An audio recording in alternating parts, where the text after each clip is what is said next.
جی تو سوال یہ ہے کہ پی ٹی آئی یہ قانونی جنگ کیوں ہاری؟ تو اس کے پیچھے بڑی مین تین چار وجوہات ہیں۔ پہلی وجہ یہ ہے کہ الیکشن کمیشن نے 2021 کے اندر ایک نوٹیفیکیشن جاری کیا، پی ٹی آئی کو باقاعدہ انفارم کیا کہ آپ اپنی پارٹی کے انتخابات جو ہے وہ آرگنائز کریں اور الیکشن کمیشن کے اندر سبمٹ کروائیں۔ لیکن ہوا یہ کہ اس وقت پی ٹی آئی کی حکومت تھی، پی ٹی آئی نے اپنی حکومت کے ہوتے ہوئے بھی، کیونکہ ان کا اپنی ہی پارٹی کے رولز یہ کہتے ہیں کہ کوئی بھی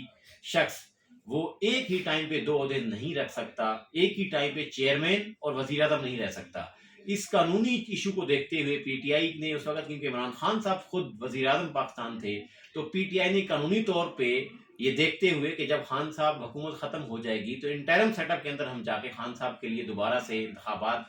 منعقد کروائیں گے، اور 2021 کی بجائے 2024 کے اندر انتخابات کروانے کے نتیجے کے اندر، یا 23 کے اندر کروانے کے نتیجے کے اندر دوبارہ سے عمران خان صاحب پارٹی کے چیئرمین بن جائیں گے۔ لیکن ہوا کچھ یوں کہ پی ٹی آئی کی یہ ڈیلیئنگ ٹیکٹکس کی وجہ سے پی ٹی آئی کے خلاف عدم اعتماد کی تحریک آتی ہے۔ پی ٹی آئی عدم اعتماد کی تحریک کے نتیجے کے اندر ایک اور حکومت جو ہے وہ پاکستان کے اندر پی ڈی ایم کی صورت میں تشکیل پاتی ہے، اور اس کے بعد مسلسل پی ٹی آئی نے اس ایشو کو، اس لیکیونا کو خالی رکھا اور پارٹی کے اندر انتخابات نہیں کروائے۔ اب جب کہ الیکشن کمیشن نے ایک اہم ایشو کے اوپر، ایک اہم کیس کے اوپر ایک فیصلہ دے دیا کہ کیونکہ پارٹی کے اندر ہونے والے انتخابات خود پارٹی کے آئین کے مطابق نہیں ہوئے، لہذا بلے کا نشان جو ہے وہ الاٹ نہیں کیا جا سکتا، بلے کا نشان پی ٹی آئی سے واپس لیا جاتا ہے۔ اور یہی وجہ ہوئی کہ P T I high court کے بعد سپریم کورٹ میں بھی قانونی جنگ ہار گئی۔ اور یہ ایک مین سوال جو ہے پی ٹی آئی کے سامنے تھا کہ جن لوگوں نے پی ٹی آئی کے خلاف، پی ٹی آئی کے انٹرا پارٹی الیکشن کے خلاف الیکشن کمیشن کو درخواست دی اور چیلنج کیا انتخابات کو کہ چیئرمین کے انتخابات as per the constitution of the P T I, یعنی پی ٹی آئی کے آئین کے مطابق نہیں ہوئے اور ہمیں اس میں کانٹیسٹ کرنے کا موقع نہیں ملا۔ پی ٹی آئی کی پلی یہ تھی کہ جن لوگوں نے الیکشن کمیشن میں درخواستیں جمع کرائی ہیں وہ پارٹی کا حصہ نہیں ہیں، وہ پارٹی کے اندر الیکشن میں حصہ نہیں لے سکتے تھے، جس پر عدالتوں کا بڑا بیسک سوال یہ تھا کہ اگر وہ افراد یا وہ لوگ جنہوں نے کمپلینٹ فائل کی، جنہوں نے الیکشن کمیشن میں چیلنج کیا اس سارے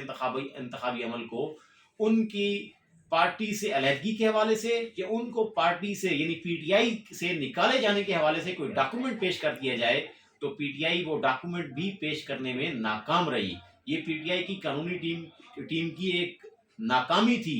دونوں محاذوں کے اوپر۔ اگر پی ٹی آئی کی قانونی ٹیم اس معاملے کے اوپر ایک آگے بڑھ کے معاملہ کرتی تو انتخابات کو منعقد کروانے سے پہلے اپنے ہی آئین کے اندر ترمیم کرتے اور وہ ترمیمی آئین الیکشن کمیشن کے اندر جمع کرواتے، تاکہ جس طریقے کے اوپر، جس طرز کے اوپر خود پی ٹی آئی کا آئین کہہ رہا ہے کہ انتخابات منعقد کروانا لازمی ہے، اس کے اندر جس طریقے سے انہوں نے آرگنائز کروائے اس پیٹرن کے مطابق اس کو امینڈ کیا جاتا، اور پھر پی ٹی آئی انتخابات جو جس طریقے سے ہوئے ان کو ظاہر ہے قانونی شکل مل جاتی، قانونی حیثیت ان کو ایک تسلیم شدہ ہوتی، تو اس صورت میں نہ الیکشن کمیشن کے پاس اور نہ ہی کسی عدالت کے پاس اس کے اوپر آبجیکشن کرنے کا آپشن بچتا۔ یہ تمام لیکیوناز، یہ تمام آپشنز پی ٹی آئی کی اپنی ہی قانونی ٹیم نے کیونکہ چھوڑے تھے، لہذا وہ اپنی ہی قانونی جنگ ہار گئے۔ اور مجھے نہیں لگتا کہ اس قانونی جنگ جو پی ٹی آئی ہاری ہے، جو اپنے ہی لیکوناز کی وجہ سے اور اپنی ہی غلطیوں کی وجہ سے ہاری ہے، آنے والے مستقبل کے اندر اور آنے والے دنوں کے اندر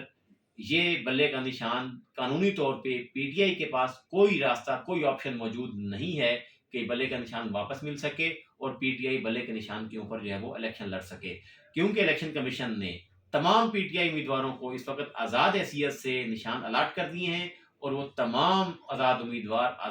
امیدوار کی حیثیت سے ہی الیکشن میں حصہ لیں گے اور پارٹی کے انتخابات جو ہے اس کے اندر حصہ نہیں لے سکیں گے۔ Thank you so much.